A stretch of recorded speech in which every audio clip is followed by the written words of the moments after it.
May 2025. They walked into my office like a group of really cool kids, because they were. Hey there, Gumshoes. Welcome to Story Lab. This week, we're taking a look at the investigation of some talents, some that were used and some that never saw the light of day. Hey, that's really great, man. Keep practicing.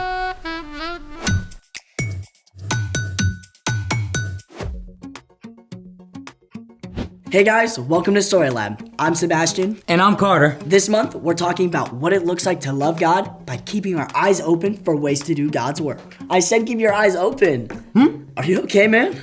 Yeah. No, I just think there's something just a bit wrong with my eyes, and everything's just a bit blurry, and it's been really kind of hard to read lately. Well, that's not good. Quick, how many fingers am I holding up? 3?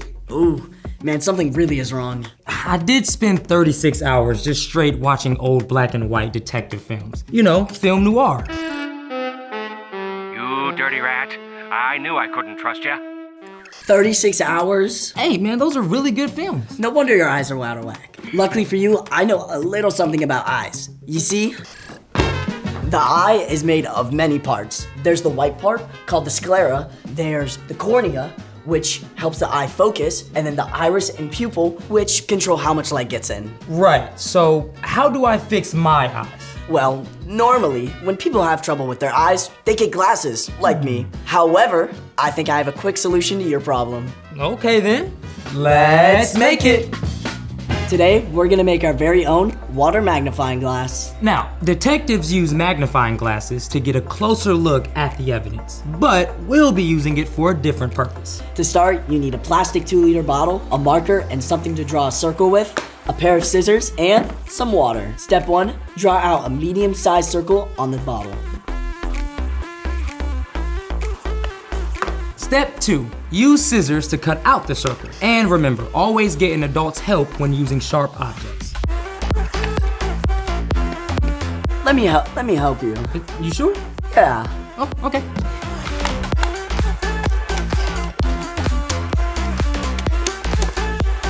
Step 3, put a little water into the cut piece of plastic. Careful not to spill. Let me help you with that. Right here. Thank you. Perfect. Are you sure? Is that enough? Yeah, and voila, that's our water magnifying glass. Wait, that's all there is to it? Yeah, that's it. Now, let's refocus your eyes. I'm so ready. All right, I'm gonna show you a few objects. You ready? Okay, I'm ready. All right, what do you see? A ball? All right, now let's use the magnifying glass and look closer. Okay. Okay, well, it's round and it has a really bumpy texture. It could be, it's an orange, the fruit. Yeah, you got it right. Okay. Now, how about this one? A rock of some sort? All right, let's look closer. Okay.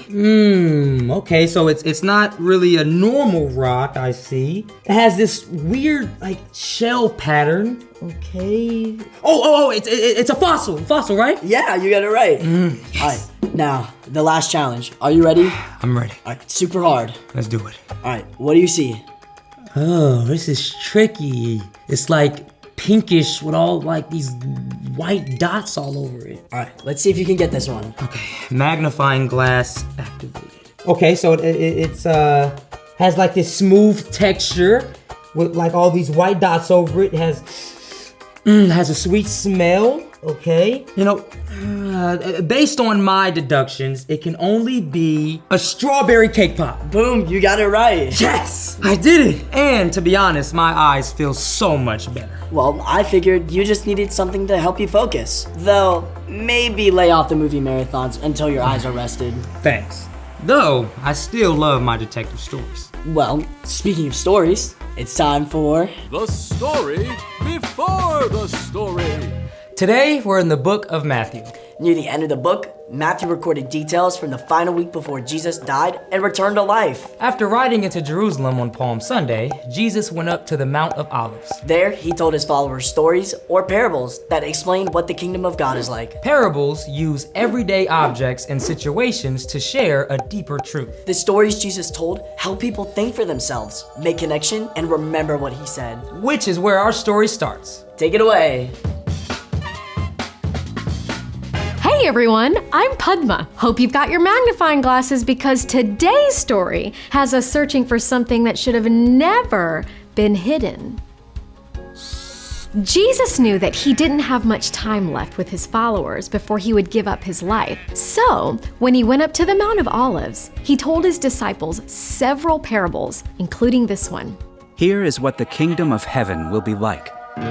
If Jesus told the story today, it might sound something like this. A rich man was leaving on a long journey. He sent for his servants and handed each of them some money to take care of while he was gone. To the first servant, he gave 5 talents, or bags of gold. To the second, he gave 2 talents, and to the third, he gave 1 talent. The servant with 5 bags of gold went out at once. Would you like to invest in my new bakery? I call it Dinah's Babka, and etc. for all your baked good needs. Sure! The first servant put the money to work and earned 5 more bags of gold. The servant with 2 bags of gold also found a wise way to use the money he was given. I got a hot business tip. Indoor plumbing. It's all the rage in Greece. I'd invest in that. This servant put his 2 bags of gold to work and earned 2 more bags of gold in return. But the servant who had received 1 bag of gold went and dug a hole in the ground. Then he hid his master's money. After a long time, the master of these servants returned. Let's see what you've earned with my money. The man who had received 5 bags of gold handed over all the extra gold he had earned. Master, you trusted me with 5 bags? See, I have earned 5 bags more, and a discount on babka. Oh, you have done well, good and faithful servant. You have been faithful with a few things. I will put you in charge of many things. Come and share your master's happiness. The man with 2 bags of gold handed over what he had earned. Master, you trusted me with 2 bags of gold. See, I earned 2 bags more. Also, we're this close to having an indoor bathroom. You have done well, good and faithful servant. You too come and share your master's happiness. Then, it was the third servant's turn. He clutched the bag of gold he had dug up from the backyard. Master, I knew that you are a hard man. You harvest where you didn't plant, gather crops where you never sowed seed. I was afraid, so I went and hid your gold in the ground. See, here is what belongs to you. The third servant did not get the response he was looking for. You lazy servant.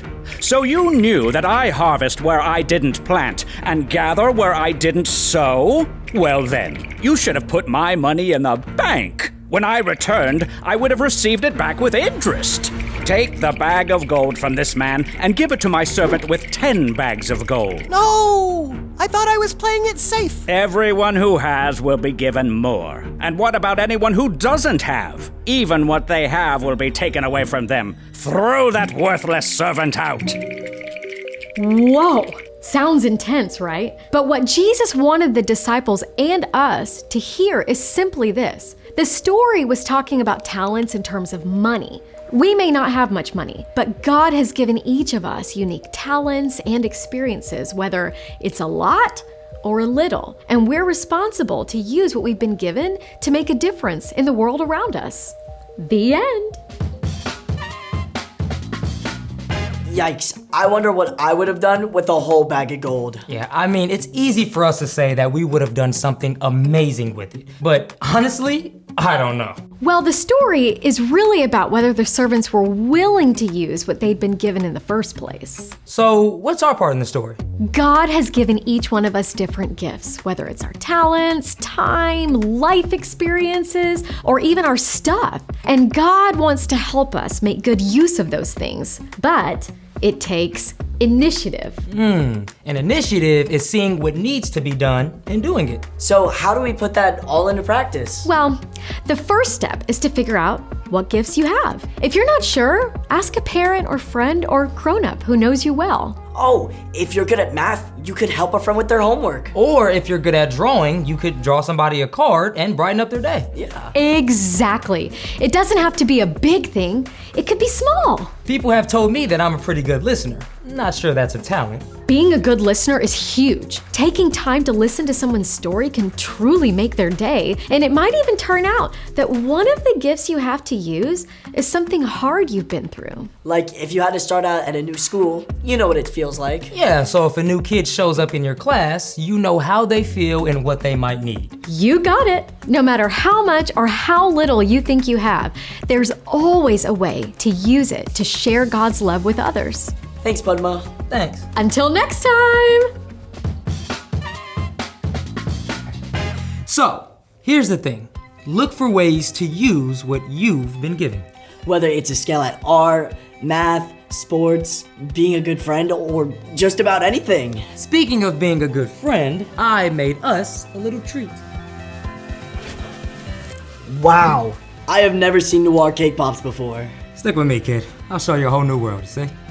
Thanks for joining us in the Story Lab. See you next time. So, noir movie marathon? You just had one. Fine, then give me back the cake pops.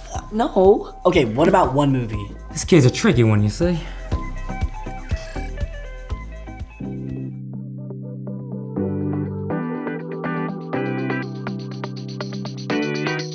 You died for me so that I could live. I have received so I can freely give. I believe in your promises. Help me use the gifts you've blessed me with. I know you were always faithful. Came and made a way back when I was still unable. I'll go wherever you're moving. Keep making me new. God, I want to be used by you. All for your glory. I'm looking for every way to look like you. Part of your story. My life has changed so that I can look like you. You're my solid ground. You are my smile when I'm feeling down. Help me look up and look around, to care for others as you teach me how. I know you were always faithful. Came and made a way back when I was still unable. I'll go wherever you